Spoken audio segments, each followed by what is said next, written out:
السلام علیکم ورحمۃ اللہ وبرکاتہ۔ سورہ کہف کی آیت نمبر 2 میں اللہ تعالیٰ نے قرآن پاک کا ایک کام یہ بتایا ہے کہ قرآن پاک خوشخبری دیتا ہے مومنین کو، اور یہاں پر فردر کوالیفائی کیا ہے کہ مومن کون ہوتا ہے۔ قرآن پاک میں کہیں بھی ایسا نہیں ہوا کہ مومن لفظ استعمال کرنے کے بعد اس کے بعد دوبارہ کہا جائے کہ جنہوں نے نیک اعمال کیے، یعنی یہ بأساً شدیداً، یہ آزمائش اتنی سخت ہوگی کہ اس میں وہ بچے گا جو مومن نیک اعمال زیادہ کرے گا۔ یہ خوشخبری دنیا کی ہے یا آخرت کی؟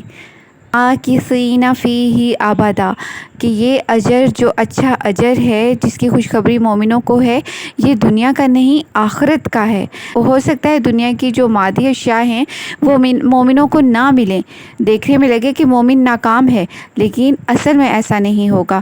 ان کو آخرت میں بہت پیارا اجر ملے گا جس کا اللہ تعالیٰ نے وعدہ کیا ہے۔ یہ دنیا ہو سکتا ہے مومن کے حق میں اچھی ثابت نہ ہو ہماری سوچ کے مطابق، جس کو ہم اچھا کہتے ہیں، لیکن آخرت مومنوں کی ہی ہے۔